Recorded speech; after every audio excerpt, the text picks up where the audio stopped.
Bathroom లో నీళ్ళేంట్రా? అబ్బా వాసన వచ్చేస్తున్నాయి. ట్యాంక్ చెక్ చేయండి రా.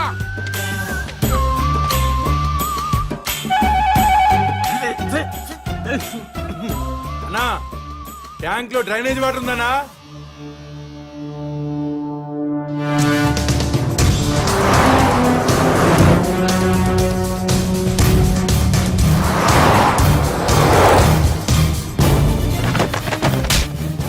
మంత్రి గారి వాటర్ ట్యాంక్ లో డ్రైనేజ్ కలుస్తుంటే చెక్ చేసుకోవద్దురా. మంత్రి గారు అబ్బాయి సార్.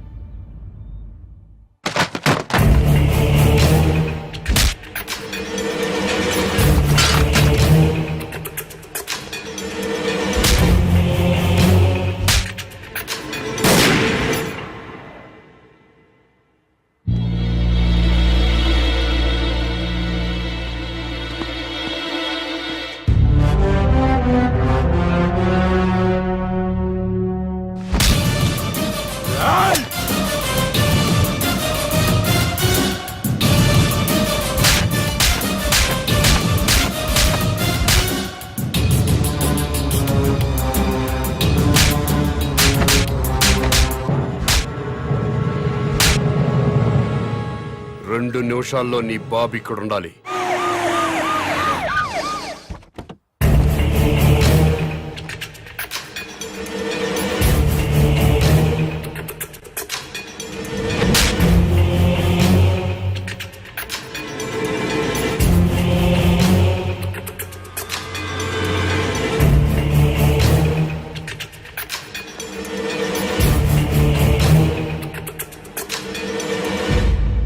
ఏం జరిగింది నాన్న?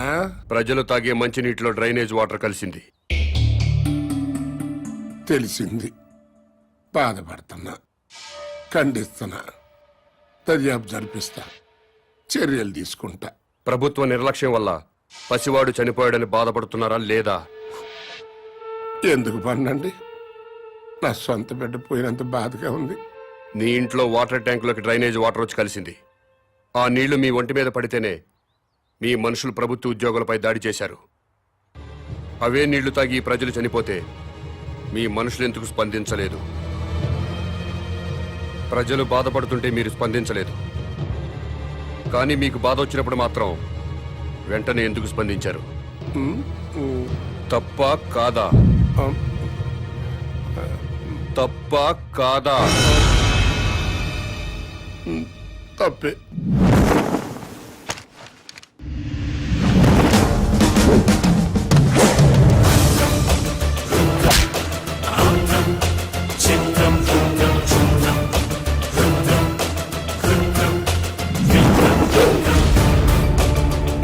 బిడ్డ చనిపోయాడన్న బాధతో ప్రజలు దాడి చేయబోతే వాళ్ళని లాఠీలతో కొట్టి కుక్కల్లా తరిమారు. తప్పులేదు, లా అండ్ ఆర్డర్ మెయింటైన్ చేయాల్సిందే. మరి మంత్రి గారి కొడుకు వాళ్ళ మనుషులు దాడి చేస్తుంటే ఎందుకు మీరు లాఠీ చార్జ్ చేయలేదు? తప్పా కాదా? తప్పా కాదా? తప్పే సార్. బట్ మేము డ్యూటీ ప్రజల కోసం చేయట్లేదు, ఎమ్మెల్యేల కోసం, మంత్రుల కోసం చేస్తున్నాం. వాళ్ళు ఏం చెప్తే అదే చేస్తున్నాం. ఎందుకంటే వాళ్ళకి నచ్చిన పోలీసుల్ని వాళ్ళ నియోజకవర్గం స్టేషన్స్ కి ట్రాన్స్ఫర్ చేయించుకుంటారు. అందుకే వాళ్ళు ఏ వెధవ పనులు చేయమన్నా సిగ్గుపడకుండా చేస్తున్నాం. మమ్మల్ని కూడా చెప్పుతో కొడతారో ఉమ్మేస్తారో మీ ఇష్టం. ఎవడో అధికారంలోకి వస్తే వాడు పోలీసులతో ఫుట్బాల్ ఆడుకోవడం తప్పా కాదా?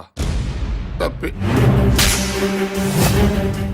మీరు పదవుల్లోకి వచ్చింది ప్రజల మీద బతకడానికా, ప్రజల కోసం బతకడానికా? ప్రజల కోసమే.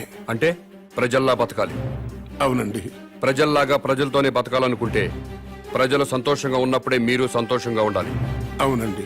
ప్రజలు ఏడుస్తున్నప్పుడు మీరు ఏడవాలి. అవునండి. ప్రజలు ఏం తిని బతుకుతున్నారో అదే మీరు తిని బతకాలి. అవునండి. ప్రజలు డ్రైనేజీ వాటర్ తాగితే అవి మీరు తాగాలి. అది ఎట్టకుదు. రండి, ప్రజల్లా బతుకుదురు గాని.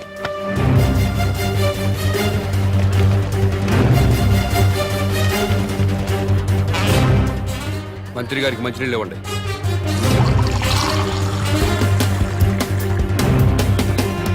తాగు. నేను తాగలేదు, నువ్వు తాగలేవా? తాగు తాగు. రోజు మేము తాగేది అయ్యే తాగు తాగు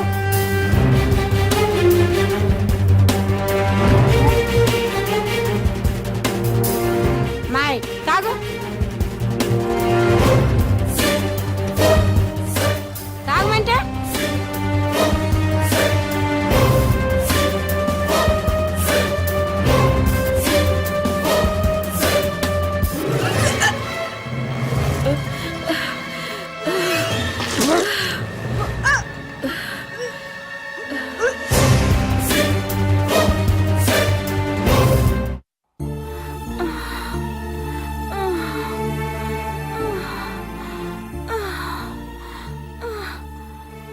ఆ నీళ్లు తాగాక బస్తీలో పిల్లోడు చచ్చాడు. అమ్మా, నేను చేస్తానేమోనండి. ఏం లేదు లేవే, మోషన్స్ ఎక్కువయ్యి ఒంటో నీరంతా పోయింది, అందుకే ఆ నీరసం. సెలైన్ ఎక్కిస్తున్నారు కదా, ఏం కాదులే.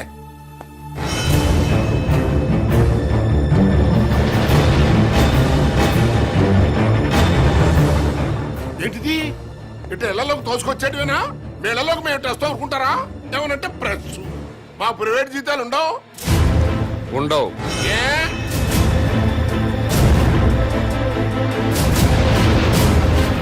ప్రజాసేవ చేయడానికి రాజకీయాల్లోకి వచ్చినోడికి ప్రైవేట్ లైఫ్ ఉండదు, అంతా పబ్లిక్ లైఫే. ప్రైవేట్ లైఫ్ కావాలనుకుంటే మంత్రిగా రాజీనామా చెయ్యి, రాజకీయాల నుంచి తప్పుకో, జీవితంలో నీ మొహం చూడం.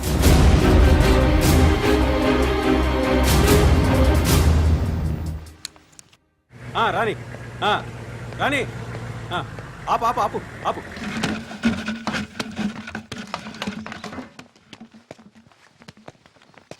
అన్నా, ఇంకో ట్యాంకర్ కావాలేమో మేడం గారిని అడగండి.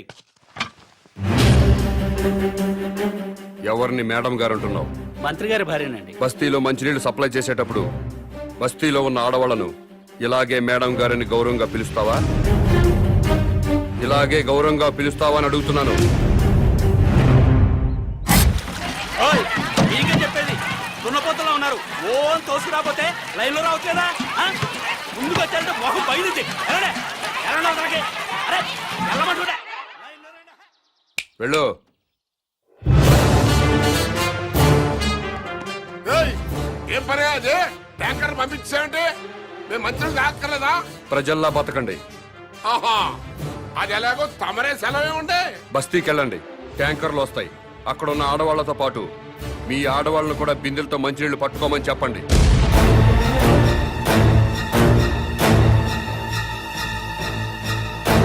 నేను మంత్రి గారి భార్యనండి. బస్తీ ఆడవాళ్ళతో కలిసి మంచిళ్ళ కోసం బిందె పట్టుకొని క్యూలో నిలబడాలా? లేబర్ కి మనకి తేడా లేదా డాడీ? వాళ్ళు ప్రజలమ్మా, ఆ మాట వాళ్ళని అనలేం కదా. ఎందుకు అడగకూడదు? వాళ్ళేమైనా మన ఊరికే ఓట్లు వేశారా? కోట్ల రూపాయలు కుమ్మరించాం. 75 లక్షల రూపాయల బ్రాండీలు విస్కీలు తాగి ఓట్లేశారు. ఊరికే వేశారా?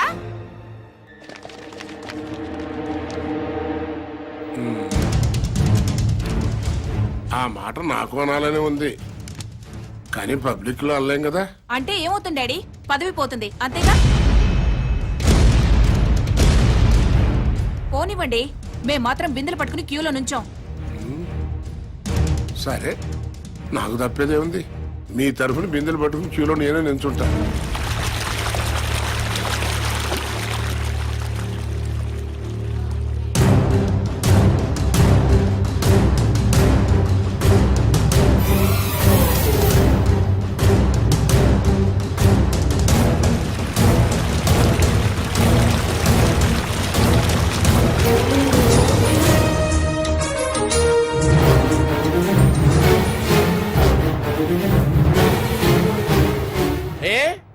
బిందెలతో నిలబడి లైన్లో నీళ్లు పట్టుకోవడానికి ఎందుకు బాధపడుతున్నారు? అధికారంలో ఉన్న వాళ్ళ భార్యలు ప్రజల కంటే గొప్పోళ్ళా? బిందెలతో నీళ్లు పట్టుకోలేరా? ఈ ఒక్క మంత్రి గారి భార్య కాదు, అందరు మంత్రుల భార్యలు ఇలాగే లైన్లో నిలబడి బిందెలతో నీళ్లు పట్టుకోవాలి. అప్పుడే ప్రజాస్వామ్యం బతుకుతుందని నేను మీకు మనవి చేస్తున్నాను.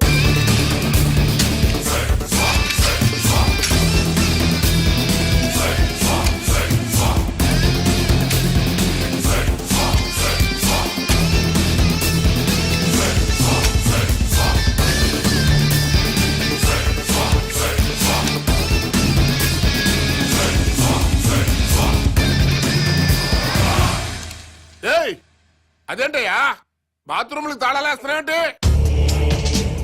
మీరు ప్రజల్లా బతకాలి కదండి. ఏంటయ్యా ప్రజలు వాళ్ళలాగా బతకాలంటే మా బాత్రూమ్లకు తాళాలేయాలా? చెంబులు తీసుకుని రోడ్డు మీదకి వెళ్ళండి. స్టేట్ లో చాలా ఊళ్ళలో మరుగుదొడ్లు లేక ఆడవాళ్లు చెంబులు పట్టుకుని రోడ్ల మీదకి, రైల్వే పట్టాల మీదకి, టాయిలెట్ కి వెళుతున్నారు.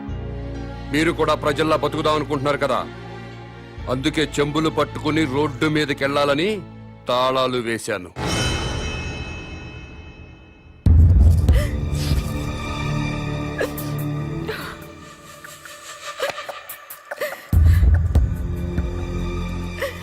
ఇంతకంటే చచ్చిపోవడం నయం. ఏంటి డాడీ ఇది? మినిస్టర్ గా మీరేం చేయలేరా? ప్రజల్లాగానే మనము బతకాలంటున్నాడు కదమ్మా. ప్రజలంతా చికెన్ గునియాతో బాధపడుతున్నారు, మనం కూడా చికెన్ గునియా తెచ్చుకోవాలా? లవ్ పేరు చెప్పి ఆడపిల్లల మీద యాసిడ్ పోసి చంపుతున్నారు, మనము చంపాలా? ఆర్గ్యుమెంట్ వద్దమ్మా. ఈ సమస్యకి ఒక్కటే పరిష్కారం. మనం జనంతో పాటు చెంబుట్టుకుని రోడ్డు మీదకి వెళ్ళకూడదు అనుకుంటే నేను ఎమ్మెల్యేకి రాజీనామా చేయాలి, మంత్రి పదవికి రాజీనామా చేయాలి. అసలు టోటల్ గా నేను రాజకీయ సన్యాసమే చేసేయాలి. అభిమానం ముఖ్యమో అధికారం ముఖ్యమో మీరే నిర్ణయించండి.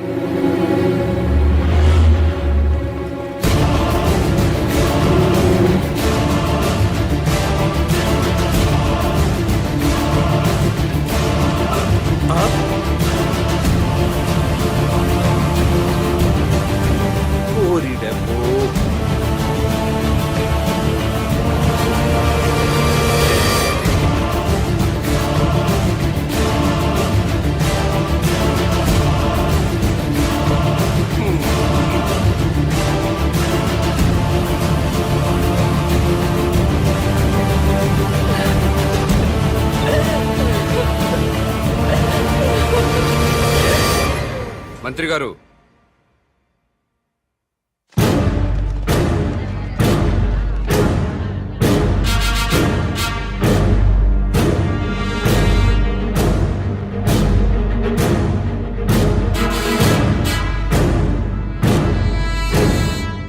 కన్నీళ్లు మంత్రుల కుటుంబాలకే కాదండి, మా ఊరు ప్రజలకు కూడా ఉంటాయి, మా ఆడవాళ్లకు కూడా ఉంటాయి. నలుగురిలో మొగుడు ముందు నిలబడడానికి కూడా ఆడది మొహాట పడుతుంది. అలాంటిది పొద్దున్నే చెంబు తీసుకుని రోడ్డు మీద నిలబడాలంటే ఎంత సిగ్గుపడుతుందో, ఎంత అవమానంతో చచ్చిపోతుందో తెలీదా సార్ మీకు? ఈ దేశంలో అన్నిటికంటే ఉప్పు చీప్ సార్. ఉప్పు కంటే కూడా ఆడదాని పరువు చీప్ అనేలా మీలాంటి నాయకులు ప్రవర్తిస్తున్నారు. మనుషులైతే సిగ్గుపడండి, మనసుంటే ఆలోచించండి.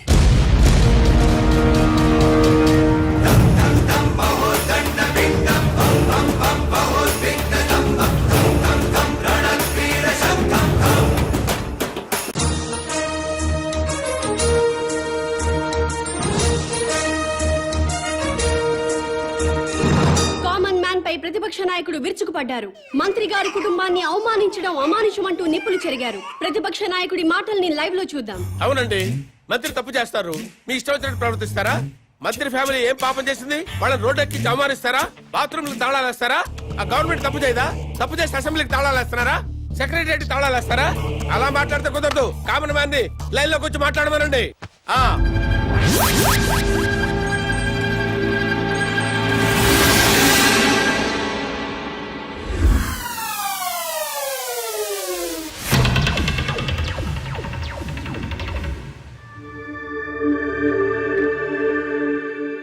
జానకిరామ్ గారు, మీరు ఇప్పుడు ఏ పార్టీలో ఉన్నారు? మాతృదేశం పార్టీలో అండి.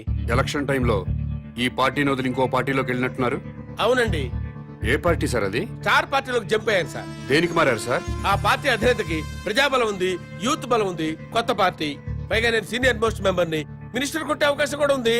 అధికారంలోకి డెఫినెట్ గా వస్తుందని నమ్మకంతో చేరాను సార్. స్టార్ పార్టీలో జాయిన్ అయినప్పుడు ఆ పార్టీని, ఆ పార్టీ అధ్యక్షుడిని ఏదో పొగిడినట్టున్నారు. ఎస్, పొగిడాను. స్టార్ పార్టీలో సామాజిక న్యాయం ఉంది, అవినీతిపై పోరాటం ఉంది, ప్రజలపై ఆరాటం ఉంది. పార్టీ అధ్యక్షుడు నీతిమంతుడు. మాతృదేశం పార్టీ నుంచి బయటకు వచ్చినప్పుడు ఆ పార్టీని, ఆ పార్టీ అధ్యక్షుడిని ఏదో తిట్టినట్టున్నారు. తిట్టాను. మాతృదేశం అంతా వన్ మ్యాన్ షో సార్. అక్కడ ఆయన ఒక్కడే కింగ్ సార్. అందుకే బయటకు వచ్చాను సార్. సీనియర్లకు విలువ లేదు, జూనియర్లకు తావు లేదు, వెన్నుపోటు రాజకీయాలు. ఎలక్షన్ తర్వాత స్టార్ పార్టీ నుంచి ఎందుకు బయటకు వచ్చారు సార్? ఎలక్షన్స్ జరిగినాయి, పార్టీ పోయింది, గ్లామర్ పోయింది, ఇంకక్కడుండి మేము చేసేదే ఉంది. అందుకనే స్వగృహ ఆపరేషన్ తో మాతృదేశంలో చేరిపోయాం. స్టార్ పార్టీ నుంచి బయటకు వచ్చినప్పుడు ఆ పార్టీని ఆ పార్టీ అధ్యక్షుడిని ఏదో తిట్టినట్టున్నారు. తిట్టేశా. స్టార్ పార్టీ అధ్యక్షుడు అవినీతి పరుడు, కులం పిచ్చి, వర్గం పిచ్చి, పార్టీ టికెట్లు అమ్ముకున్నారు. నిజంగా స్టార్ పార్టీ అధ్యక్షుడికి కులపిచ్చి ఉందా సార్? చచ్చ లేదు సార్. డబ్బులు తీసుకుని ఎమ్మెల్యే టికెట్లు అమ్ముకున్నారా సార్? లేదు లేదే. నిజంగా స్టార్ పార్టీ అధ్యక్షుడు అవినీతి పరుడా సార్? No no no. మరి ఎందుకు సార్ స్టార్ పార్టీని పార్టీ అధ్యక్షుడిని విమర్శించారు? మరి తిట్టకపోతే బయటికి ఎలా వస్తాను సార్? మళ్ళీ మాతృదేశం పార్టీలో జాయిన్ అయినప్పుడు ఆ పార్టీని ఏమని పొగిడారు సార్? మాతృదేశం పార్టీ నాకు రాజకీయ జన్మనిచ్చిన పార్టీ. ఆ పార్టీలో చేరితే మా అమ్మ కౌగిల్లో చేరినట్టుంటుంది. హ్. తిరిగి నా పుట్టింటికి వచ్చినట్టుంది. ఆ పార్టీ కోసం నా ప్రాణాలు ఇస్తా. ఆ పార్టీ కోసం రక్తం దారపోస్తా. మీరు ఇప్పటికే స్టేట్ లో ఉన్న అన్ని పార్టీలు మారారు. ఇలాంటి రాజకీయ నాయకుల్ని ప్రజలు ఏమనుకోరా సార్? ఏంటి సార్ జనం గురించి మాట్లాడతారు? వాళ్ళు ఏంటనుకున్నారు సార్? మందు పోయిస్తే ఓట్లేస్తారు సార్, డబ్బులు ఇస్తే ఓట్లేస్తారు సార్, క్యాస్ట్ ని బట్టి ఓట్లేస్తారు సార్. ఒక అభ్యర్థి గుణాన్ని బట్టి ఎవరైనా ఓట్లేస్తారా సార్? వెయ్యరు సార్ వాళ్ళు. అందుకే మేమేం చేసినా వాళ్ళు మమ్మల్ని తిట్టే హక్కు లేదు సార్. అది సార్ జరిగింది. ఏంటి సార్ జనాన్ని ఇలా అన్నారని కోపం వచ్చిందా మీకు? నిజంగా జనం మంచోళ్ళు అయితే ఒక సిన్సియర్ అభ్యర్థిని ఎందుకోరు సార్? వాళ్ళు చేసే తప్ప కదా సార్? వాళ్ళని ఎలా బాగు చేయాలని నేను ఆలోచిస్తున్నాను సార్. దాని గురించి ఆలోచిస్తున్నాను సార్ నేను.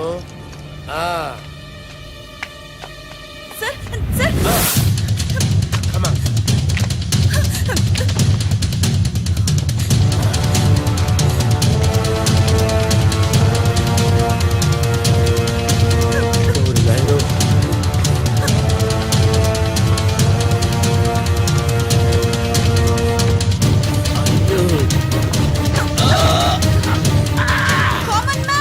ఇతను పారిపోతున్నాడు, రండి.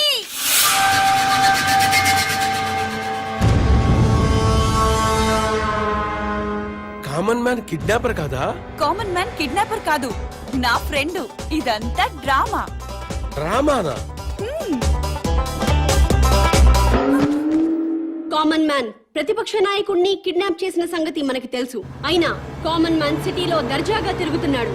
అరెస్ట్ చేయడం పక్కన పెడితే కనీసం కామన్ మ్యాన్ ని అడిగే సాహసం చేయలేకపోయింది ప్రభుత్వం.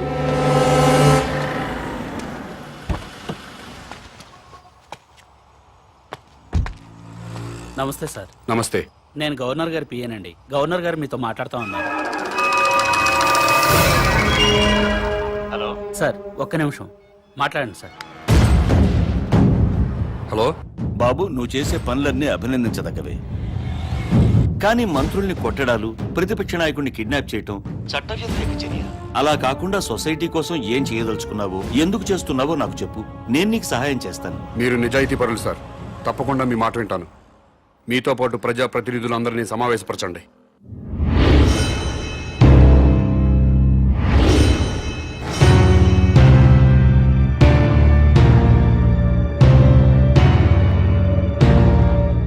నీకేం కావాలి? నాకేం అక్కర్లేదు. మరెవరికి కావాలి? రాజకీయాల్లో సిస్టమ్ ఉండాలి. ఎలాంటి సిస్టమ్? భక్తుల కోసం తిరుపతి కొండపై ఉన్న సిస్టమ్.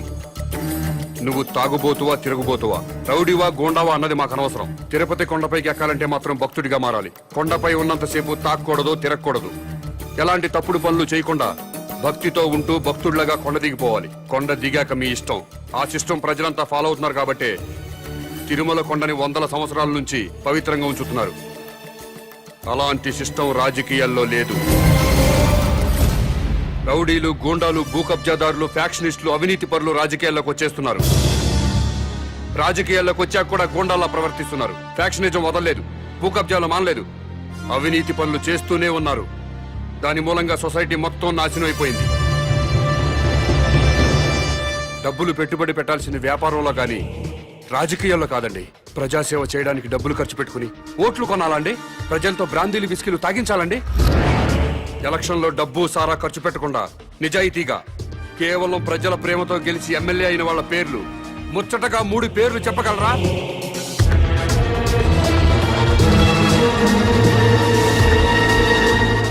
పది కోట్లు ఖర్చు పెట్టి ఎలక్షన్లో గెలుస్తున్నాడంటే రేపు 100 కోట్లు సంపాదించుకోవచ్చన్న వ్యాపార సూత్రం తప్పితే ప్రజాసేవ చేయడానికి కాదు. అందుకే రాజకీయాల్లో సిస్టమ్ ఉండాలి.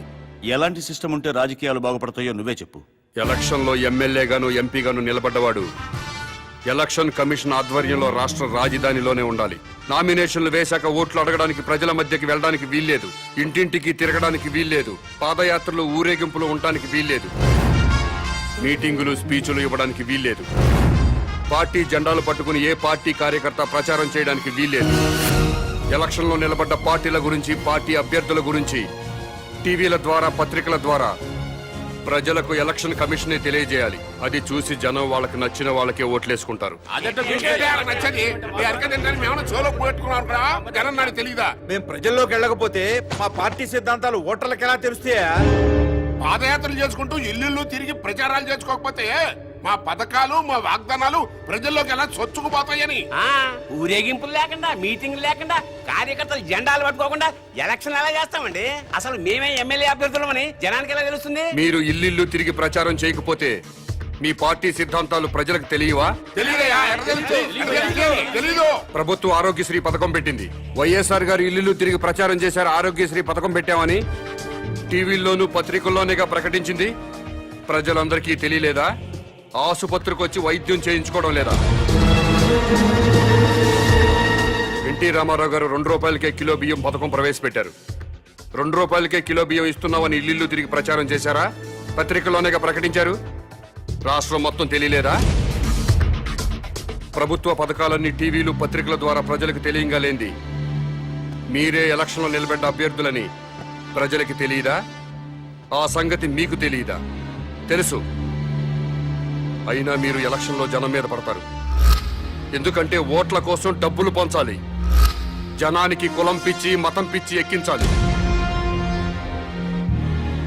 మీకు ఓట్లేరు అన్న వాళ్ళపై పోలీసు కేసు పెట్టి వేధించాలి.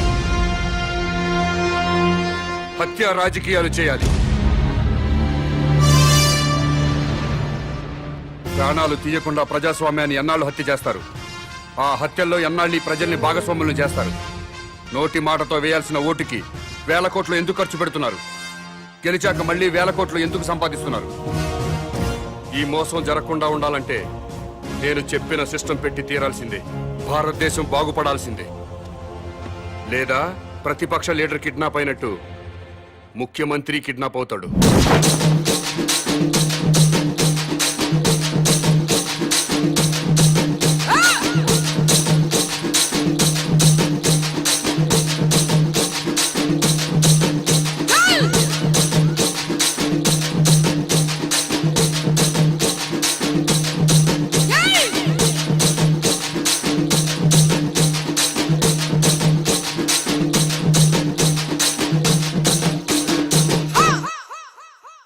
గుడిలో పూజకు సిస్టమ్ ఉన్నది, బడిలో విద్యకు సిస్టమ్ ఉన్నది,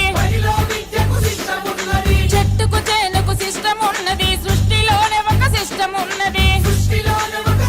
ఉన్నది. సిస్టమ్ తప్పితే గ్రహాలు కూడా ఢీకొని నశించే నష్టం ఉన్నది. రాజకీయ రంగంలో నీతిగా నడుచుకునే సిస్టమ్ లేదెందుకు?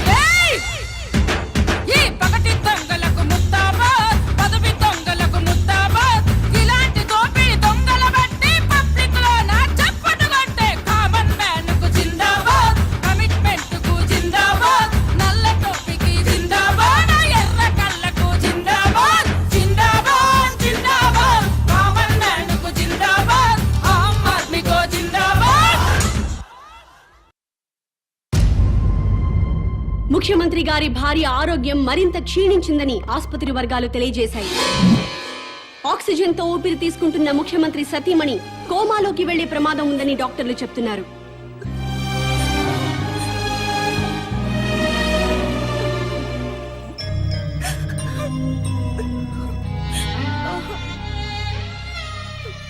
ఆశయం గొప్పదే, అమ్మ గొప్పదే. మాట్లాడు. ఎవరో? Hello daddy. అమ్మా విజయ, మమ్మీని చూడాలనుంది డాడీ. నన్నెవరూ కిడ్నాప్ చేయలేదు డాడీ. కామన్ మ్యాన్ నా ఫ్రెండే. కామన్ మ్యాన్ అసలు పేరు మహేష్ డాడీ. తన కాలేజ్ లెక్చరర్. అతని భార్య నా ఫ్రెండ్ డాడీ. మహేష్ కుటుంబానికి మీ రాజకీయ నాయకులే వాళ్ళ స్వార్థం కోసం అన్యాయం చేశారు డాడీ. ముఖ్యమంత్రి వెంకటేశ్వరరావు గారు గుర్తుకే గుర్తుకే వెంకటేశ్వరరావు గారికి వెంకటేశ్వరరావు గారికి వెంకటేశ్వరరావు గారికి గుర్తుకే గుర్తుకే వెంకటేశ్వరరావు గారికి నాగేశ్వరరావు గారు నాగేశ్వరరావు గారు నాగేశ్వరరావు గారికి నాగేశ్వరరావు గారికి కోటేశ్వరరావు గారు కోటేశ్వరరావు గారు కోటేశ్వరరావు గారికి కోటేశ్వరరావు గారికి కోటేశ్వరరావు గారు. మీ ఓటు ఎవరికండి? మేము ఎవరికి ఓటు వేయమండి. అదేంటండి? ఎవడొచ్చినా ఏం మిగుతాడండి? ఈ ఎలక్షన్స్ 3 రోజుల ముందు తిరుపతి వెళ్తాం. ఈ ఎలక్షన్స్ అయ్యేంత వరకు అక్కడే ఉండి తిరిగి వచ్చాక సీఎం ఎవరెవరో టీవీలో చూస్తాం. ఆకలిస్తే భోజనం చేసి పడుకుంటాం. మీ అందరికీ తెలిసిన విషయమే. నేను ఈ ఎలక్షన్ లో ఎమ్మెల్యేగా నిలబడుతున్నా. కానీ మా పార్టీలోనే కొంతమంది అసమ్మతి గ్రూపుగా చేరి నా మీద దుష్ప్రచారం చేస్తున్నారు, నన్ను ఓడించాలి అని. ఏమండే, మీరందరూ నాకు అమ్మలు, అక్కలు, నాన్నలు, బావలు, తమ్ముళ్ళు ఎంతమంది ఉన్నారు. మీ అందరి ఆశీర్వాదం నాకు ఉండగా నేను ఎక్కడ ఓడిపోతానండి? గెలుస్తున్నా, ఎమ్మెల్యే అవుతున్నా, ముఖ్యమంత్రి అవుతున్నా. ఎవరు ఎన్ని కబుర్లు చెప్పినా ఎవడి కులాన్ని వాడు పోగొట్టుకోడు. నేను మీ అందరికీ చెప్పేది ఏంటంటే, ఇన్నాళ్లకి మన కులానికి ఒక అవకాశం వచ్చింది. మీ కులం వాణ్ణి నేను నిలబడ్డాను. మీరంతా ఒక కట్టుబాటులో ఉండి ఒక మాట మీద నిలబడి మన కులం వాళ్ళందరినీ ఓట్లేసి గెలిపిస్తే మనోడు ముఖ్యమంత్రి అవుతాడు. దయచేసి ఆలోచించండి. మీ ఓటు ఈయనకేనండి? అవునండి, నాదండి, మా చెల్లిదండి, మా ఆవిడదండి, హోల్ ఫ్యామిలీ అంతా ఆయనకేనండి. మంచోడండి? మా క్యాస్టోడండి. మీ క్యాస్టోడని ఓటేస్తావా, మంచోడని ఓటేస్తావా? మంచోడో, చెడ్డోడో, దొంగోడో, బెవర్సోడో, బిలిపిత్రోడు మాకెందుకండి అవన్నీ? ఆడు మా క్యాస్టోడు, మేము ఆడికే ఓటేస్తాం. నన్ను ఎమ్మెల్యేగా గెలిపించారంటే మీరు బ్యాంకులో తీసుకున్న రుణాలే కొట్టచ్చు. లైఫ్ లో కరెంట్ బిల్లు కట్టక్కర్లేదు, వాటర్ బిల్లు కట్టక్కర్లేదు, బస్ ఎక్కినా, రైలు ఎక్కినా, ఆఖరికి విమానం ఎక్కినా టికెట్ కొనక్కర్లేదు. ఏ షాపింగ్ వెళ్ళి షాపింగ్ చేసినా సరే బిల్లు కట్టక్కర్లేదు. ఆల్ ఫ్రీ అన్నమాట. ఆల్ ఫ్రీ కావాలంటే నాకు కోటేశ్వరరావుకే మీ ఓటేయండి, నాకే మీ ఓటేయండి, నన్నే గెలిపించండి. చప్పట్లు కొడుతున్నాను కదా అని ఆయనకి ఓటేస్తాను అనుకుంటున్నారా? మరి ఎవరికేస్తారు? ఎవరికైనా వేయాలంటే ఓటు ఉండాలి కదా. అదేంటి, మీకు ఓట్లేదా? రాయించుకుంటేనే కదా ఓటు ఉండడానికి. అదేంటండి? ఎలక్షన్ టైం వస్తే చాలు ప్రతి ఓడు ఇంటికి రావడం, తలుపులు కొట్టడం, దండాలు పెట్టడం, మాకే ఓటేయండి అని అడగడం, ఆ తర్వాత మేము క్యూలో నిల్చోవడం, ఓటేయడం, ఇవన్నీ మాకు ఎందుకండి? ఎలక్షన్ రోజు హ్యాపీగా సెలవిస్తారు కాబట్టి ఇంట్లో హాయిగా పడుకోవచ్చు. మాకు ఓటు లేదు కాబట్టి ఎవరు మమ్మల్ని వచ్చి డిస్టర్బ్ చేయరు. లోకేశ్వరరావు